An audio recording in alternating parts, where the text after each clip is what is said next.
show is here. Yo, our mission is clear. It's time to change healthcare. Have no fear. Today is the day. This is the hour. Together, you know we've got the power. Drop the silos. We're all the same team. Experience, business, tech, and marketing.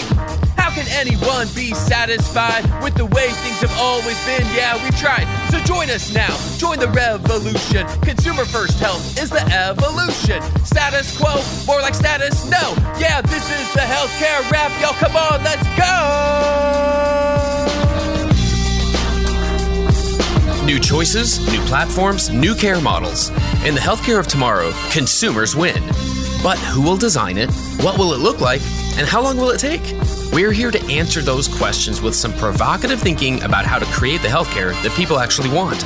Ready to roll up your sleeves, look at the world a little differently, and explore the frontiers of consumer health together? Join us. This is the Healthcare Wrap.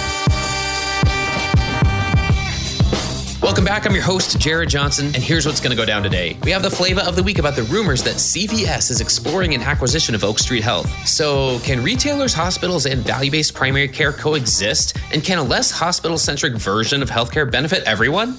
I'll talk about that. Then it's our 250th episode. Celebrate with us as Zane and I give a state of the state of consumer transformation. We start off by the numbers, sharing some figures from research across the industry about what consumers want and how healthcare organizations are doing meeting those demands. Then we discuss who's trending up and down, and we wrap up by creating a consumer cocktail by mixing in the ingredients that make up consumer transformation. It's time to dive right in. Are you ready? Let's go.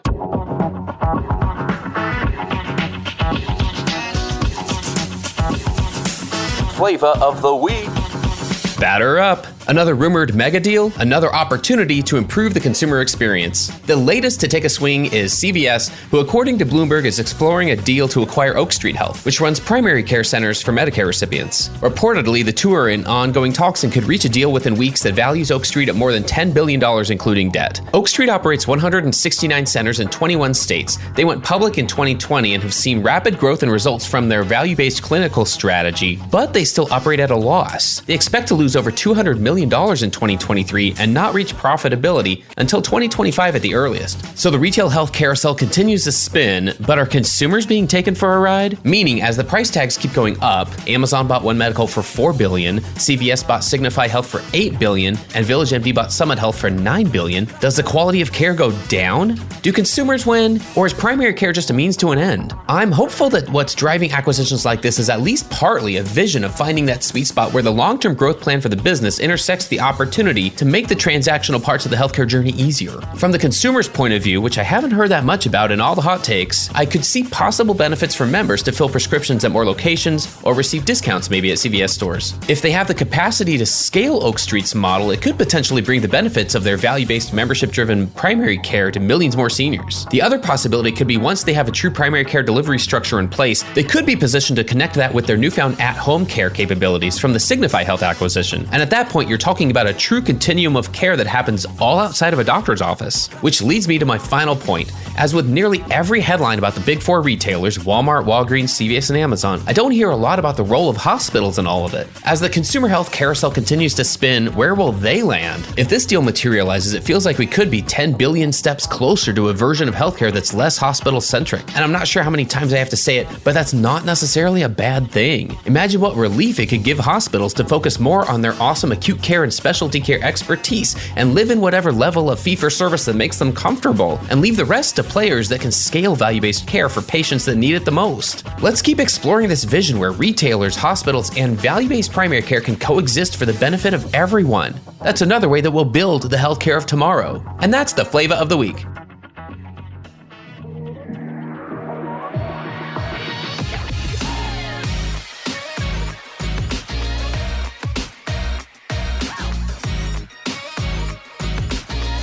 The flow. All right, let's get into the flow, everybody. Zane is in the house. What's new, Zane? Hey, Jared. Good to be here. Not much new, really. I'm just excited to be in 2023. We made it. I don't know. I just feel like, and I'm sure we'll get into it in the rest of the podcast, there's just crazy news every week in the digital health space. And so sometimes it's hard to keep track of it all. It really is. Well, I'll tell you what, we'll do our best to help keep people up to date on what's going on, at least what we're seeing. But you know what? Before we dive into that, I'm curious, you want to give us just some quick thoughts? Here we are, we're reaching episode number 250. Give us some quick thoughts on that. That's insane. First of all, I never would have thought, I feel like anyone that's in the content production space, like sometimes you struggle to figure out, like, what are we even going to talk about? And so I think it's crazy that, and you did most of it in the earlier days. I think it's crazy that we've been able to find content, and this industry is so, ripe and rich and full of disruption and transformation that we've been able to put together 250 episodes to talk about all this. I think that's good. And I think congratulations in order for you for getting everyone this far. Hey, well, right back at you, man. This has been a team effort all along. I'll tell you real quick, one very short story, right? For our listeners, I'm going to take people back to the spring of 2018. I was sitting in a hospital cafeteria with my colleague, Peter, and we had just been talking about some of the conversations we had been having as part of a marketing and digital team at a hospital, talking with administrators, talking about things like, hey, we should open up our scheduling and do that online, and getting shot down immediately, right? They're like, yeah, the doctors aren't going to do that. Wow. and things like that. And we're like, hey, here's an opportunity. Let's be doing, at the time, it was like, hey, let's be doing Facebook Lives every week. Let's have a Q&A with the doctor to answer questions for parents. And they're like, well, how are we going to get them reimbursed? We were excited about some things, but also feeling the challenges of being in the trenches of how do we move a lot of these, at the time, digital initiatives forward? How do we help people see the value of this? And are we the crazy ones in the room for even asking that and saying that's the direction for things? And so we just started talking amongst ourselves. We found an empty storage room on campus and just hit record. And April 1st, 2018, that was episode 1. We've been going every week ever since then. And we were blessed with Peter to be my co-host for a number of years in the early days. And yeah, ever since then, like you said, we have not run out of things to talk about, to bring to people's attention, to share as a call to action and kind of a reality check, all rolled into one. And that's why we're still here. But yeah, you know what? If this industry would just slow down and just be boring, maybe we wouldn't have so much to talk about. Yeah, like maybe we can start a credentialing podcast that we'd run out of things to talk about really quick, I think. I think for me too, reflecting on the 250th episode, two things also come to mind is just how many people, and, I haven't been in this as long as you have, but since I've been a part of the healthcare wrap, how many awesome people we've met along the way, both in terms of, leaders we've interviewed, and then even some of their support staff that help us get coordinated on calendars. And then just sort of in the broader digital health community, folks that have reached out to us to say hi, to get involved in broader initiatives that we're both leading. I think it's just been tremendous just to see a true community of people growing with us, if you will, and following us and coming up or in partnering with us, if you will, to move the industry forward. It's so true. I mean, the intro wrap used to say digital health is the evolution. Now it says consumer first health is the evolution. Like that signifies everything. Yes. We used to be talking about platforms and tools, and we had to do that foundationally. And now we have to talk about, like, what was that foundation for? What are we building on top? And yeah, that's a version of healthcare that's easier to encounter. That's the crux of it all. Yep. So yeah, until that happens, I think we probably will keep having things to talk about. Yep. Yeah. And to your point, like we have, I think, moved the needle both. I mean, hopefully the podcast has educated folks, but as an industry, things have changed. I think I shared one of the first episodes I've ever been on with you, Jared. One of my first jobs when I was still working in Canada, leading innovation at a rural hospital, was convincing the board of directors that we needed to get on social media. Like that was back in 2013, 2012. And it's like, gosh, like now that I look back on that, I'm like, how silly, that was even a fight, and how commodity and how normal that is now for health systems to be extremely active on social. Not even, I guess we're coming up on 10 years. It's 2023. That was still a question. And so I think there has been lots of movement in the system, even though we still look at healthcare as laggards in the digital space. Yeah, agreed. And I agreed to only share one story. So I won't share another story about talking to a CEO in 2006 and how that conversation went about getting a new website for that hospital. I will skip that. So, but I did share that on LinkedIn the other day, so people can check that out. But what we're going to do today, to recognize episode 250 is we're going to kind of create a state of the state of consumer transformation. To the best of our knowledge, we want to share from a few different angles what it means and what consumer transformation looks like right now for healthcare organizations. We are focusing primarily, I'd say, on traditional provider organizations, hospitals, health systems, et cetera. But we're going to talk about some of the retail players and commercial players who are in the space as well. So we're going to try this from a few different angles. The first one, I want to just share some numbers, some facts and figures. So this will be our By the Numbers segment. And let me just share a few of these, Zane. I've curated just my own list from consumer research surveys that have been done by vendors, consulting agencies, and even media groups. And these are all recent, like these are all 2022 stats. So these stats are all about the demands that consumers are presenting and sharing about their healthcare. So number one, 81% of consumers say that a good patient experience is very important when interacting with healthcare providers. That's from Redpoint Global. Two other points from that report, 45% of consumers also expect healthcare brands and providers to proactively contact them to help improve their wellness and care. Shocker. And then they also reported that 41% of adults will leave their provider because of poor patient engagement. All right, so I'll stop there. What do you think? Well, it doesn't shock me. And so what I hear behind a lot of those stats, and this isn't going to sound pretty and it may sound ungracious, but like healthcare is commoditizing, folks. Like what I mean by that is, back in the day, maybe healthcare was considered to be an art and a science, and it certainly is. But especially for like low acuity stuff, it's very much a commodity. And so there's less and less of a difference in quality at the low acuity level between different providers, that might compete in any given community or market. And so that means that the only way to really then compete is on experience, right? And it also sort of gives us the insight that consumers, care potentially less, again, at the low acuity level, like who's their doctor. It's more about just getting the service and getting it in a way that they want. And so I'm not surprised at all by some of the stats we just listed off.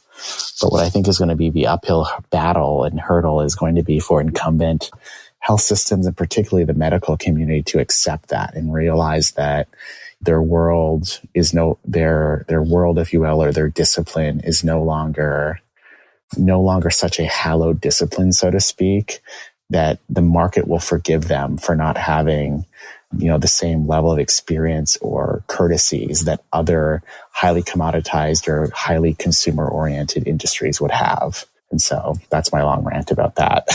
No, I like that. A couple more for you here, and then I'll get your reaction on these two. So the average wait time, the average time to get an appointment scheduled in 2022 was 26 days. That was up from 24.1 days in 2017. So, over a 5-year period, that's gone up a couple of days. That's why a group, Merritt Hawkins, they looked at the 15 largest metro areas in the U.S., which implies that wait is most likely longer in rural and underserved areas. So there's that piece. Yep. Then there's 70% of people want health systems to be more actively involved with their own health management activities. That's according to Kaufman Hall. And then my last two have to do with switching providers. So 30% of people said they switched providers in the previous year. And this was from just September of 2022. 30% of people said they switched providers in the previous year. And nearly 80% of those, the ones who switched, said that the reason for leaving was the lack of ease of use. So there were things like it was difficult to do business, it was a bad experience with administrative staff, or there was an inadequate digital presence there. And a very similar one, that was 30% against switched providers in the last year. Then Geometrics survey looked at a 2-year window and found that 43% of people had switched providers in the last 2 years. So, all right, what do you think about those? I think that sounds about right. So going back to the scheduling, I'm a little bit shocked that number isn't higher, that, the time to get an appointment wouldn't be higher, given sounds like it's only going up by a few days over the last 3 years. But given where we went through with the pandemic, I would have thought that would have went a lot higher. So I guess that's kind of a good stat to hear. But I laugh because with my Canadian hat on, Jared, a report came out recently in Canada, specifically in Ontario, I believe. And this is more for specialty care. It takes the average Canadian 26.5 weeks to see a specialist, which is insane, like nearly half a year. And so even though I know here in the States, we often complain about wait times, they're certainly better than other jurisdictions in the world. Related to, I think your second point was, or your third point was around, ease of doing business. I think that sounds about right, that patients would switch providers just because it's difficult to actually interact with them. And I personally have an example recently. Maybe I'm giving too much information to our listeners, but as I've been living in the US for the last year and 2 months, I hadn't taken the time to actually sit down and get a dentist. So I finally did over the holidays. So finally I'm getting dental care again after being out for a year. No cavities, guys. I'm so excited about that. But what I thought to myself, Jared, is gosh, I wish the dentist I was using would be just integrated with my other medical provider. And so I get my healthcare at Henry Ford Health System where I used to work. Henry Ford has invested heavily in MyChart to the point where MyChart is actually pretty awesome. I can book all my visits, see all my bills, message my doctor. But obviously in most cases, health systems don't integrate dental into their work. And so I thought, gosh, wouldn't it be awesome to already have all my information with the dentist, see what the bill is, have all that record in with my actual medical record. Because frankly, I had to sit there, Jared, as a new patient and fill out 10 different forms. They don't have an app. You can't book online. You have to call. And, for the last 3 or 4 years, as I've been getting my healthcare at Henry Ford primarily through MyChart, I've never really had to call the doctor. I've just done everything through the app. And so, yeah, personally, if there was a dental provider affiliated with Henry Ford, I would select it just because it truly would be easier to interact with them. So not surprised there at all either. Nice. And great example. I'm telling you, this I think is going to be a revelation to people that are asking themselves, what do we mean by consumer transformation? What do we need to do? All anyone has to do is think about their own experiences encountering healthcare and those of our loved ones. And we're going to see that more and more. Yeah. And the biggest one for me right now, Jared, is just insurance. I kind of hated that I had to give them my insurance information. And it's just for me personally, because we're at the end of it. I got my first dental appointment the 28th of December. And the next year, so 3 or 4 days later, it's actually going to be my employer got us new dental insurance. So it'll be a different provider. And so I've already had to put it in my head. I got to remind them I got to bring in my new cards, kind of re-sign up again, where, had they just been on MyChart, right? I could just update MyChart and everything would be dealt with across all my medical providers.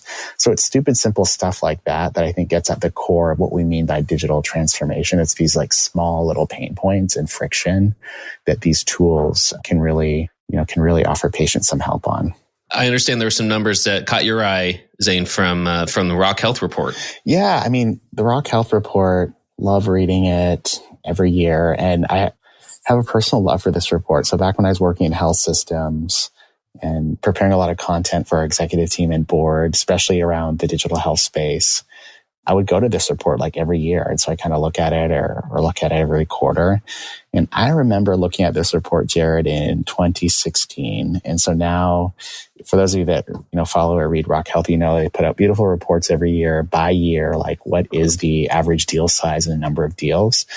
And I'm looking at 2016 right now. They have this report of 2012 to 2022. So a good 10 years of data. And I remember in 2016, the average, the total deal size that year was 4.7 billion, 348 deals. And I remember thinking, wow, that is massive, massive, massive. Only 10 years later, 2021, for it to be 29 billion, right? And then last year, it came down a little bit in 2022 to 15.3 billion, a total number of 572 deals. And so interesting to see that, over the last year, it's come down a little bit. I don't think that means things are going away here, but it's interesting just to see it cool down. But again, sort of going back to what we chatted about earlier, to see how far we've come and what we thought was huge back in the day or important back in the day is now no longer.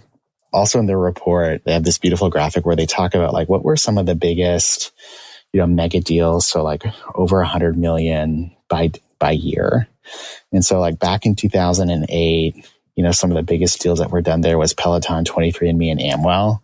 And I just think to myself, Jared, and maybe I'm wrong, but you let me know, like, we don't even really talk about those companies anymore. Like, they're a little bit passé. Like, not that they don't do good work or aren't important, but like I don't really see or hear about them in the news. Like, particularly like Amwell, who, a lot of their products are, pretty straightforward and commoditized, where this year the top companies in terms of top funded mega deals were Dispatch Health, which does like a lot of at-home care, Bioformis and the RPM space, and Tiger Connect, which I'm not exactly sure what they do. And then last year was Noom and Ro, which are very consumer first oriented companies. And so I guess my reflection here is just to see how, not exactly how the deal flow has changed, but what is being funded and how it's changed and how much more, I guess, sophisticated some of these companies are, and how the conversation about what these capabilities are has evolved. It's really just cool to see progress being made there, and that the industry is funding, more and more sophisticated and I guess specialized digital health companies that are addressing a little bit more of the healthcare gaps and sort of value-based health, as opposed to things that were a little bit more of a long shot, like 23andMe around their, genetic testing. And so curious what you think about some of that. Well, you're right. Some of those brands, 23andMe, Peloton, like, really? Like, I guess that just shows it really hasn't been that long since their kind of heyday and their time in the spotlight, right, really. And then their integration into our daily lives. And I do like that trend. I like the trend of brands being so pervasive and universal that we're like, yeah, of course. Uber's always the example in my mind. I can still tell you, I didn't have an Uber ride until 2016. And I was at a healthcare conference and I was with two other colleagues, and they're like, hey, I will just call an Uber back to the hotel. And I'm like, oh, I've heard of that. Like, it was, so I was kind of like late to the party there, I feel like. But ever since then, I'm like, yeah, of course. This is just part of my life when I'm traveling or whatever. So I think that integration does speak to the maturity more than anything of the market and of certain brands. So I think it's definitely something to keep in mind. And I like the fact that we peeled that onion back a little bit, instead of just looking at the surface and saying, okay, hey, $15 billion overall invested in digital health versus whatever it was in 2021, much higher than that. Yeah. Instead of just looking, like, giving a knee-jerk reaction saying, hey, that number is a lot lower, that means nobody cares about digital health anymore. Like, the knee-jerk reactions, especially on Twitter and LinkedIn, I'm just over it by now. Like, I want to really peel back those layers and say, no, really, especially if I'm looking from a consumer's point of view, is this good? Does this help? Does this give me more choices? Is this experience potentially easier? If so, then maybe it's more than just one aggregate number that catches my attention and is part of the story that's being told here. So yeah, this is kind of where my mind went. So cool. All right. So that's our by the numbers here. Let's give another little segment a shot. And this is going to be called What's Up, What's Down, Zane. So really simple, more of a lightning round, just things that are trending up or down. And this can be brands, or it can be trends or types of entities. I'll admit, I'm just going to give myself a layup here right at the beginning. I'm going to say VillageMD is up. And yeah, they kind of had a big last half of the year, this last year. And that includes their closing of the Summit Health deal for about $9 billion. And that took their number of clinics from 393 to over 680. So now you've got VillageMD with this footprint that, instantly not quite doubled, but, about 60% more clinics. And they're considered one of the leaders in value-based care out there. And now they have 200 of those stores are co-located with Walgreens stores. So I just think, what? I am a fan. It was last week's Flavor of the Week, right? I'm a fan. So I think they're doing a lot of things right. Not everything. They're not the answer to everything, but I definitely think they're trending up. That's awesome. I definitely agree. I think another one that's trending up, and I realize James Garner isn't with us today, but I would say in general, retail health. And so, at the time of this recording, especially around CVS, like we heard about their acquisition of Signify not too long ago. And then, yesterday we hear about their investment in Carbon Health. And then it hit the news today. There's speculation that they may be acquiring or investing in Oak Street Health. And so really interesting to see those retail players, continue to purchase to grow bigger or purchase capabilities to allow them to compete essentially in the urgent and primary care space, and maybe even a little bit more into, chronic disease management and value-based care stuff. And so retail health is certainly up, I would say. Love it. Yep. And then here's one that you mentioned to me before, so credit goes to you on this one. But Medicare Advantage practices are definitely trending up. Yep. Yeah. And if I could jump in on that, you can almost say that's like a trend even with the retail health crew. It's all these disruptors, if in my view anyway, that are doing really well, aren't just building or catering to anyone. They're ultimately trying to serve a very specific population. And one of those populations, happens to be the Medicare Advantage space, where, someone who comes from the consulting world, there's many consultants out there who are helping helping health systems think about their strategy around Medicare Advantage. And that's frankly just a big opportunity, both in terms of, financial upside and then also just the size of that population. And so up. Nice. All right. Then my last one for what's up is I'm gonna say ChatGPT. Yeah. Kind of another layup. I mean, I don't know. Like I feel like it sounds like I didn't do much research here, but this is definitely one that's not just being talked about, but for the potential. Now, I do like everyone who's posting about, hey, I tried it to do this and this and this. I had to write a letter to a health plan member, informing them to confirm their coverage for the year, and it spit this out. I think the administrative task, quite frankly, reminds me of like what Olive, for instance, like what their goal was of creating an AI workforce to handle a lot of the administrative burden that's out there that gets in the way of innovation. And so this is strictly on potential. I myself, I'm still giving it a little bit of time before I totally dive in. But then when I do, I'm going to go really deep and really get to the bottom of like what's possible right now. But especially the potential valuation on a potential acquisition of a public entity involving ChatGPT and OpenAI. Yeah, it seems like it's trending up. Hard to deny, in my opinion. Definitely. I've been using the tool just for some of my own admin tasks, and it does simplify things, like especially around like taking a first pass at writing an email or some type of communication. At least for me, it gives me a structure to then go and edit. The only issue is it's not really integrated into my workflow. And so the moment ChatGPT is integrated into like Google Mail or Microsoft Word, I think all bets are off, and it's going to be an awesome tool for folks to consider.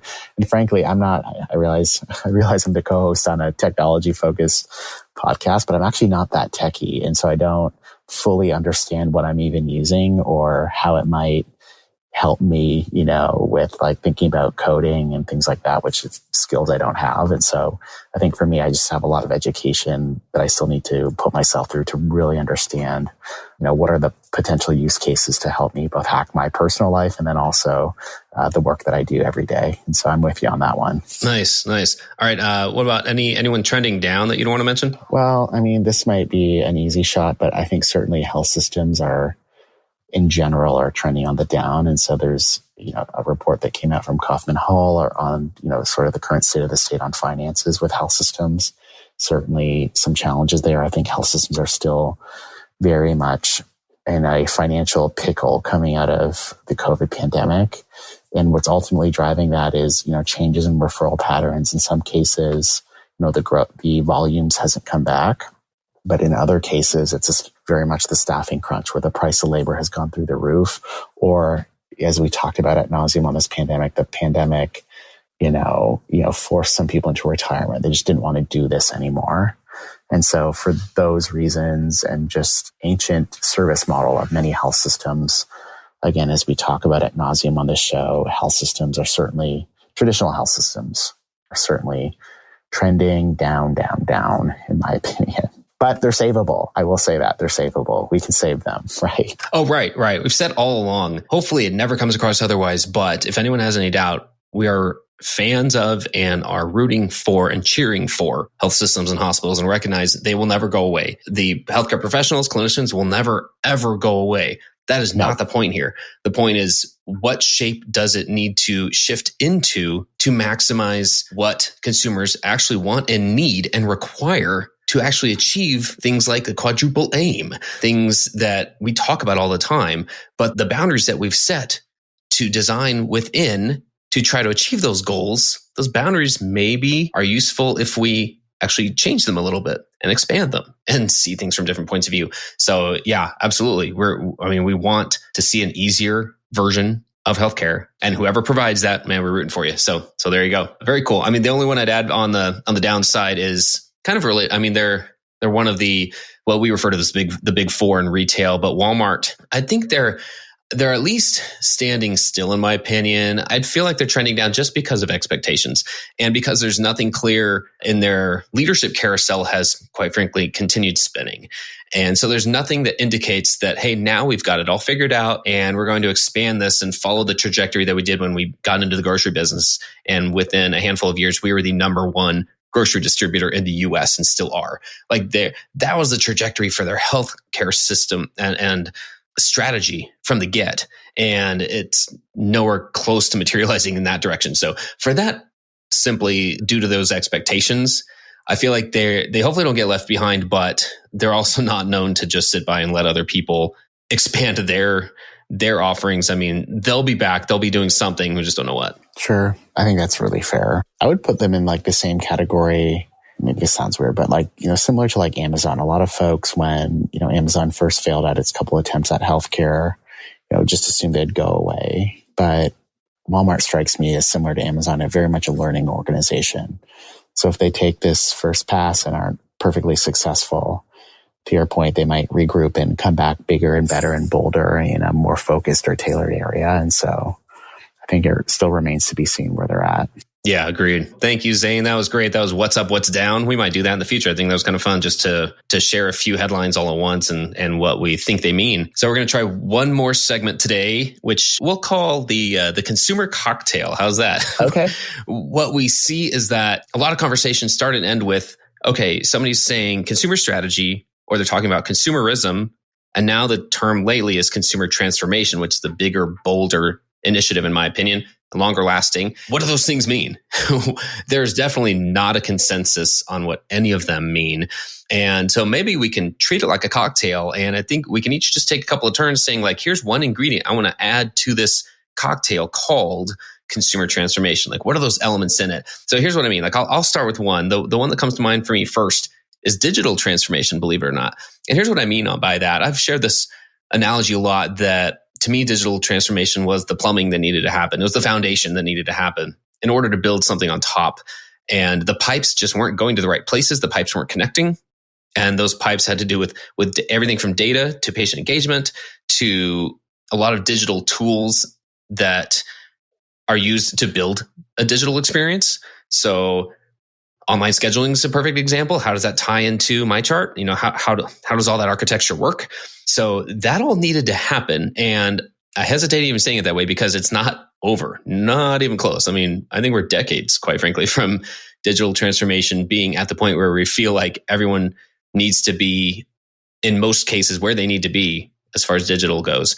There's still a lot of just digitizing processes that were crappy to begin with. So now you have the same crappy process. It's just digital tools enabling it. That doesn't get us to a much better place either. So there's a lot of limitations there. But I do think like that is the foundation. We still needed ways to do things on a phone, on a computer, with a lot less friction. And so we have a foundation to build on now, and we just don't want to forget what to build on top. So I'd say that's one element in this cocktail is digital transformation, recognizing it's not done, but we need to have been further down that road to get going on consumer transformation. Yes. Let's see here. So my favorite cocktail would be a old fashioned. And so I think and usually that's a bourbon focused drink. And so the bourbon that I think we need to pour into this cocktail is, I would call it like taking a design approach to whether it's your consumer, your digital transformation. And so what I mean by that, and I think we talked about this in season 1, like what are the tools that digital innovators need? And so certainly what I mean by this then is really being able to understand who you're building for as you think about, building new products and services or service lines or telehealth services. Really get clear on, the personas, if you will, the types of patients or the audiences that you're building for.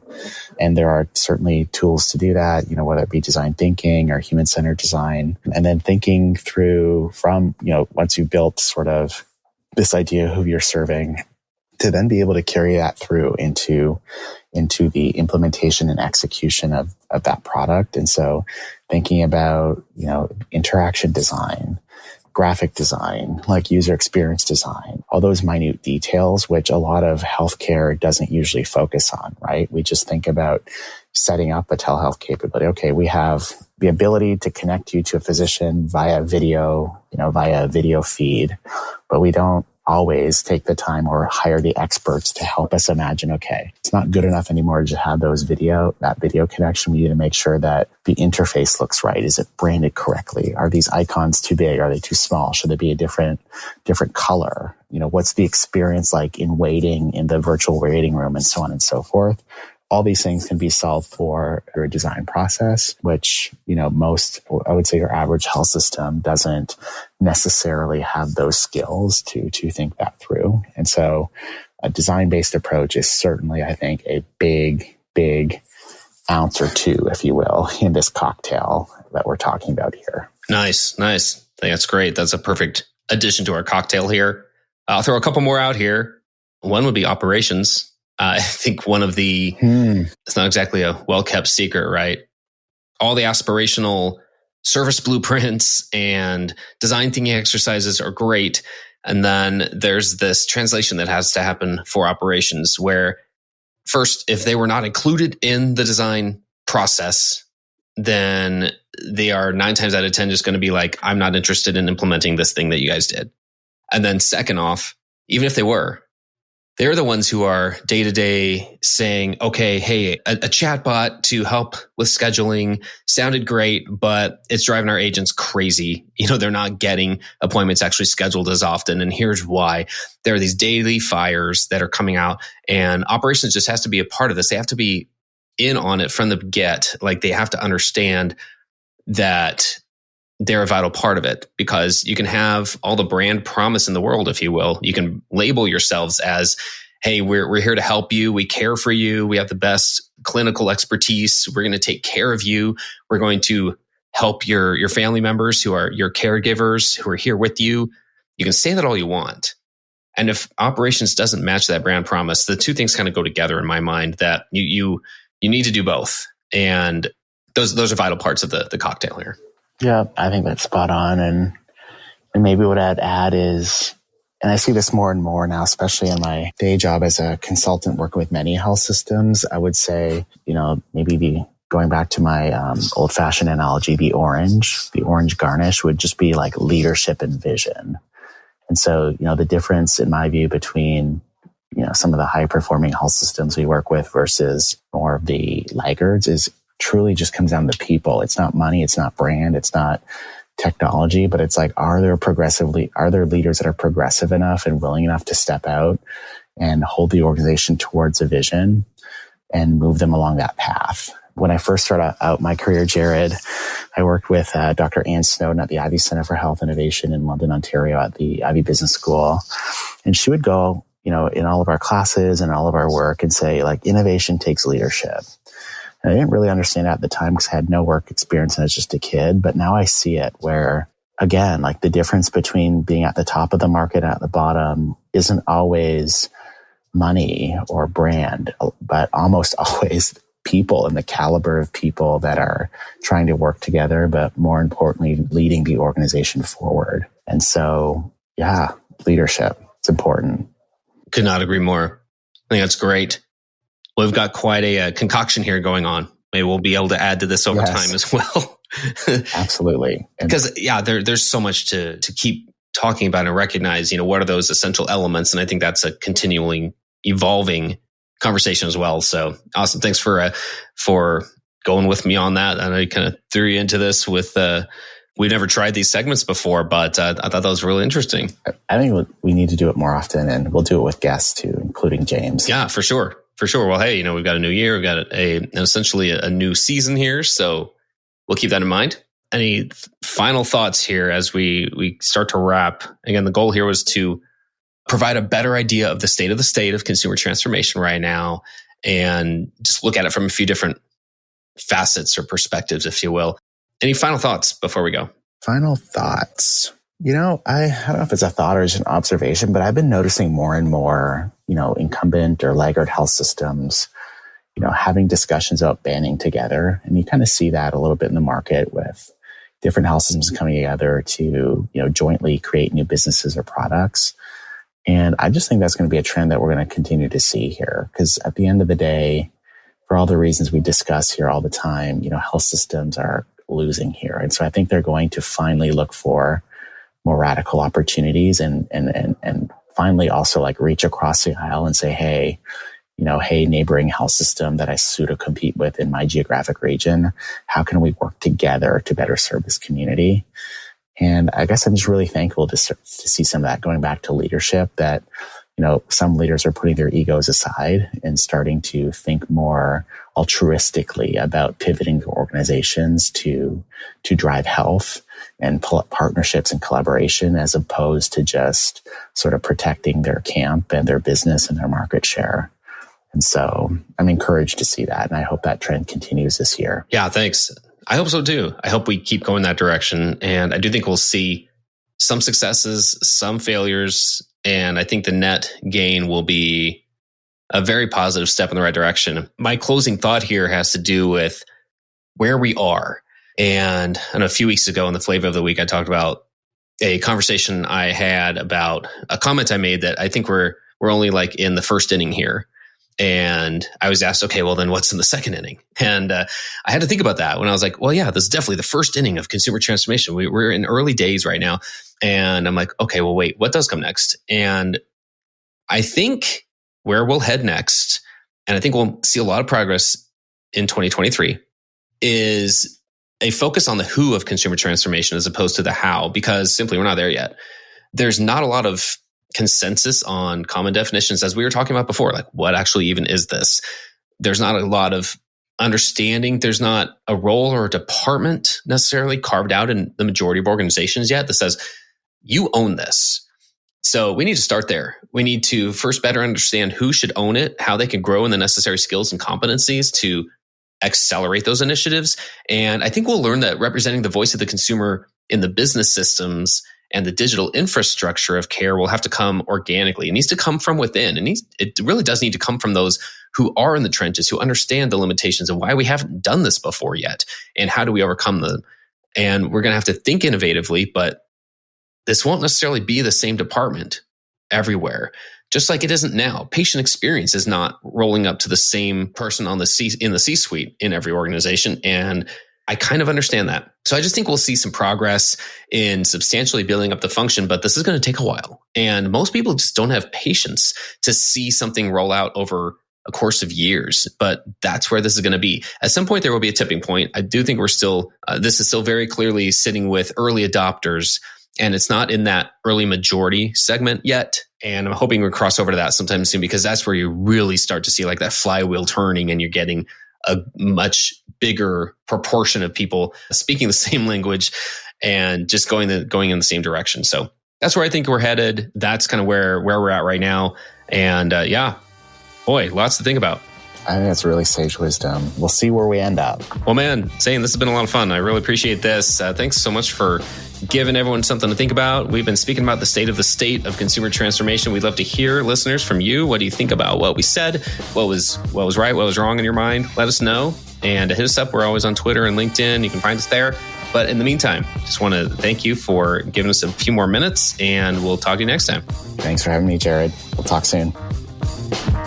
Thanks for tuning in. If you like what you heard, please spread the word. Tell your colleagues to tune in for all the awesomeness, then leave a review on Apple, Spotify, or wherever you listen. This show is produced by Shift Forward Health, the channel for changemakers. Subscribe to Shift Forward Health on your favorite podcast app, and you'll be subscribed to our entire library of shows. See our full lineup at shiftforwardhealth.com. One subscription, all the podcasts you need, and it's all for free. And remember, we might have a lot of work to do in healthcare, but we'll get there faster together. Thanks again.